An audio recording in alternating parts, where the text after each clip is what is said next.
Dear President, the AFC and FIFA are always strong as its members, and when one member suffers, all its members are right. Macam mana boleh bagi negara macam tu je? Oh, ini Indonesia dengki. Come on lah. Saya tengok juga Indonesia ni. Kita bukan sokong Indonesia. Saya tengok juga Indonesia.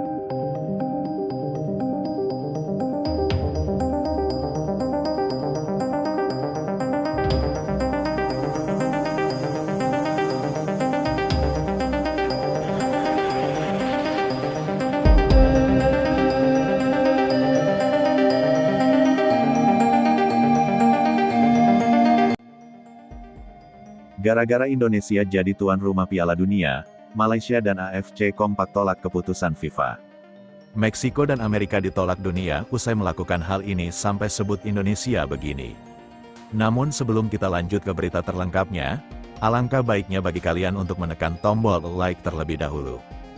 Dan yang belum subscribe, tolong subscribe channel ini dulu, karena satu like dan satu subscribe dari kalian itu ternyata bisa menambah pundi-pundi pahala untuk kalian. Dan bagi orang baik yang sudah subscribe dan like channel ini, saya pribadi ucapkan terima kasih dan yuk, langsung saja kita ke pembahasannya.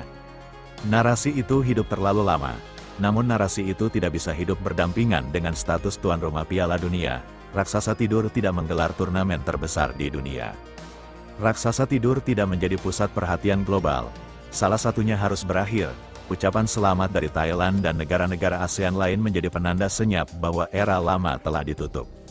Bukan dengan deklarasi keras, tetapi dengan pengakuan tenang, Indonesia tidak lagi dilihat sebagai peserta regional yang fluktuatif. Indonesia kini diposisikan sebagai jangkar kawasan, sebagai penentu arah, bukan pengikut, dan disitulah tekanan terbesar muncul bukan dari luar, tetapi dari dalam. Karena ketika dunia berhenti meremehkan, alasan untuk gagal ikut menghilang, tidak ada lagi tameng psikologis, tidak ada lagi label underdog yang bisa disembunyikan. Yang tersisa hanya satu tuntutan menjadi layak, layak sebagai tuan rumah, layak sebagai pesaing, layak sebagai wajah baru Asia. Setiap latihan kini punya bobot berbeda, setiap uji coba bukan lagi eksperimen, tetapi simulasi sorotan global. Setiap keputusan tim pelatih akan dicatat bukan hanya oleh publik nasional, tetapi oleh dunia. Inilah harga dari posisi baru. Status ini tidak diwariskan. Bukan sebagai rival regional, melainkan sebagai bagian dari Asia yang ingin dihormati dunia. Nada ucapannya tidak berlebihan, tidak emosional. Namun justru disitulah bobotnya. Pengakuan datang dari sesama elit Asia bahwa Indonesia layak, bahwa Asia Tenggara mampu, dan bahwa Piala Dunia di Indonesia bukan anomali, melainkan hasil dari proses panjang yang akhirnya diakui. Ucapan selamat itu juga membawa pesan implisit. Kompetisi regional kini naik level. Standar berubah, ekspektasi berubah. Indonesia tidak lagi hanya dilihat sebagai lawan, tetapi sebagai pusat gravitasi baru sepak bola Asia Tenggara. Ketika Thailand berbicara dengan bahasa penghormatan, maka satu hal jelas, status tuan rumah Piala Dunia tidak hanya mengangkat Indonesia, ia mengangkat seluruh kawasan. Dan dari Asia Tenggara, Indonesia kini berdiri paling depan. Selama ini rivalitas menjadi bahasa utama, skor klasemen dan gengsi regional mengisi setiap pertemuan. Namun status tuan rumah mengubah logika itu secara fundamental. Ini bukan lagi soal siapa mengalahkan siapa, melainkan siapa diuntungkan oleh stabilitas dan keberhasilan Indonesia. Thailand, Vietnam, Malaysia, Singapura, semuanya berkepentingan. Indonesia gagal, bukan hanya kegagalan satu negara, itu akan tercatat sebagai kegagalan kawasan. Sebuah preseden buruk yang akan menutup pintu kesempatan Asia Tenggara di masa depan. Sebaliknya, Indonesia sukses membuka jalan, kepercayaan global terhadap kawasan meningkat, investasi olahraga mengalir, peluang tuan rumah bersama, turnamen besar, dan proyek lintas negara menjadi mungkin. Rivalitas tidak hilang, namun ia bergeser level dari saling menjatuhkan menjadi kepentingan bersama untuk menjaga standar. Inilah fase dewasa Asia Tenggara, bukan lagi sekadar kompetisi, melainkan koalisi kepentingan regional. Selama puluhan tahun, Asia Timur berdiri sebagai wajah tunggal Asia di sepak bola dunia. Jepang dan Korea menjadi referensi, menjadi tolok ukur, menjadi pintu masuk satu-satunya ke panggung global. Asia Tenggara berada di belakang. Menunggu giliran, menunggu validasi, menunggu kesempatan. Kini pola itu runtuh, Asia Tenggara tidak lagi menunggu. Jalur lain terbuka dan Indonesia berdiri di pusatnya. Menjadi tuan rumah Piala Dunia bukan sekedar kehormatan, ini adalah reposisi kekuatan. Indonesia membuktikan bahwa representasi Asia tidak harus selalu datang dari timur laut, bahwa Asia memiliki lebih dari satu pusat gravitasi.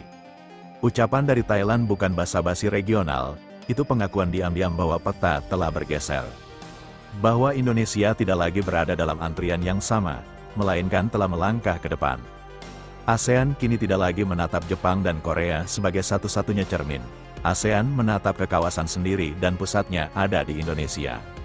Ini bukan akhir persaingan, ini awal era baru. Ucapan selamat terdengar sederhana, namun dalam sepak bola tingkat tinggi, ia bukan basa-basi. Ia adalah penanda status, dan setiap status selalu membawa konsekuensi. Sejak Indonesia ditetapkan sebagai tuan rumah Piala Dunia, segala standar berubah total.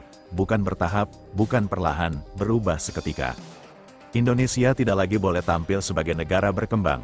Tidak ada lagi ruang untuk alasan proses, transisi, atau pembelajaran.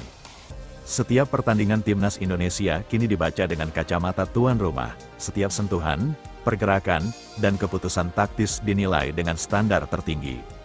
Kesalahan kecil tidak lagi dianggap wajar. Kekalahan tipis tidak lagi dimaklumi. 1. Miskomunikasi lini belakang bisa menjadi sorotan global. 1. Keputusan wasit bisa menjadi diskusi internasional. Status tuan rumah memperbesar segalanya. Inilah tekanan profesional yang sesungguhnya. Beban ini tidak hanya jatuh pada pemain, pelatih berada di bawah mikroskop. Manajemen federasi diawasi, struktur kompetisi domestik ikut dinilai. Semuanya saling terhubung. Satu celah kecil bisa menjalar kemana-mana. Indonesia kini hidup dalam ritme berbeda, ritme negara yang tidak lagi menunggu kalender FIFA. Tidak sekadar menyesuaikan diri pada kebijakan global, sebagai tuan rumah, PSSI dan Indonesia ikut membentuk agenda.